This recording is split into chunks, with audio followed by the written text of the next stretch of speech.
Chers frères et sœurs, que le Seigneur vous bénisse. Soyez bénis encore chez vous. La grâce de Dieu soit chez vous. À l'instant, nous écoutons la parole qui nous fait du bien. Je parle à un homme, à une femme qui est perturbée, menacée, attaquée dans sa vie et qui veut lâcher, qui veut abandonner. Je te dis ce soir, ce matin, n'abandonne pas, ne lâche pas. Il y a encore de l'espoir. Nous sommes dans ce monde. Dieu nous a envoyés pour que nous d'abord pour le salut, deuxièmement pour que nous persévérons, nous demeurions dans la présence du Seigneur et nous attendons réellement le son de la trompette. Mais je parle à quelqu'un qui est combattu, attaqué, menacé, maladie, perturbation et tout ce que tu peux remarquer ou constater dans ta vie. La chose importante, nous devons savoir les combats que nous constatons, les attaques, tout ce que les gens peuvent nous attaquer à gauche, à droite, parce que ces personnes constatent et voient réellement le meilleur que Dieu a prévu pour nous. Donc tu dois savoir, celui ou le combat que tu constates, l'ennemi ou le sataniste ou les esprits méchants, les forteresses, ont déjà vu, ont déjà constaté la raison de tous les combats. Et dès que vous constatez dans votre vie, il y a les combats, et ça fait ce qu'on appelle force contre force. Parce qu'il faut toujours qu'il y ait des combats dans votre vie, il faut toujours qu'il y ait des attaques. Parce que si quelqu'un n'a pas les combats ou les attaques dans sa vie, réellement, soit c'est son père qui s'est battu, qui a combattu la raison que lui, il n'a pas trop de combats. Et même si le père a combattu, aussi un temps, le fils ou la fille peut aussi payer le prix pour que, par rapport à ces prix, afin de tracer aussi une alliance, tracer aussi une vie par rapport à sa vie. À chaque fois que vous constatez les combats, les attaques dans votre vie, ne lâchez pas, n'abandonnez pas. Il faut persévérer, il y a de l'espoir. On ne combat pas n'importe qui, lance-pierre ne vient pas n'importe qui. Si on lance des pierres, on attaque, on combat parce qu'en vous, il y a une destinée cachée. La destinée cachée, la chose importante, il peut y avoir des combats dans votre vie, mais ce qui est notre espoir, tu ne mourras pas avant le temps. Tu vas raconter les œuvres de l'Éternel et le Seigneur manifestera sa grâce dans votre vie.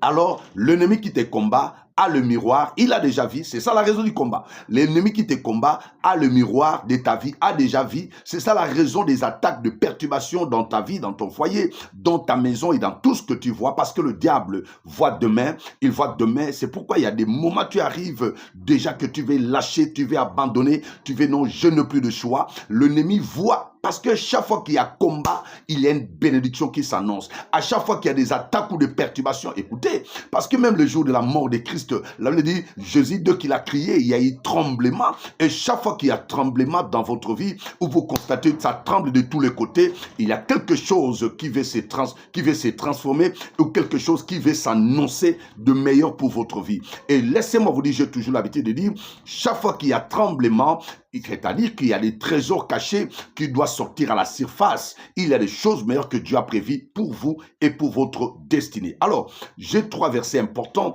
que nous allons partager. Comment l'ennemi peut avoir le miroir de ta vie. C'est ça la raison. Il te combat, il veut te coincer au mur. Pourquoi il te coince au mur? Pourquoi il veut te faire du mal? Pourquoi l'ennemi te fait mal? Parce que toutes ces perturbations, les combats, parce que le diable voit réellement le meilleur qui est à venir. C'est ça la raison du combat. Premier verset, c'est dans le livre de Matthieu chapitre 2, verset 1 au verset 15. Tu peux lire ça, Matthieu chapitre 2, verset 1 au verset 15. La Bible parle des mages, le mage de l'Orient.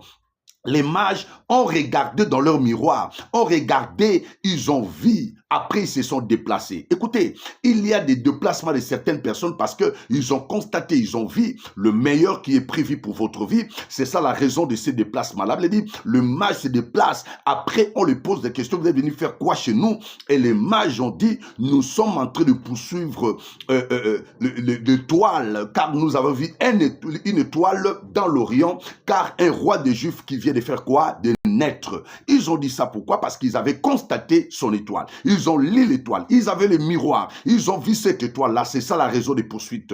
Dès que vous constatez, il y a les combats. On peut te combattre. Regarde, les mages amènent les cadeaux. Ils peuvent avoir aussi dans votre vie des cadeaux empoisonnés parce que l'ennemi a vu que j'ai déjà rêvé. J'ai déjà vu de meilleur dans la vie de cette femme, dans la vie de cet homme. Les choses meilleures qui arrivent, il faut que j'essaie de perturber et de détruire tout ce de bon que j'ai prévu pour sa vie et sa famille.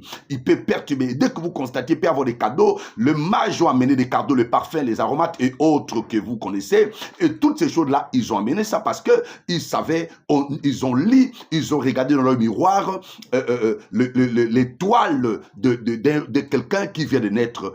l'étoile là les a fait déplacer. Il y a certains déplacements où l'ennemi prévoit dans la vie de certaines personnes, l'ennemi se déplace pour venir arrêter le fléau, arrêter l'étoile, arrêter les bonnes choses qui se préparent pour toi. C'est pourquoi quand tu constates des combats de ta vie, ne lâche pas et n'abandonne pas. Deuxième verset pour te dire que l'ennemi a les miroirs à la main et tu ne peux pas lâcher. Il faut toujours persévérer.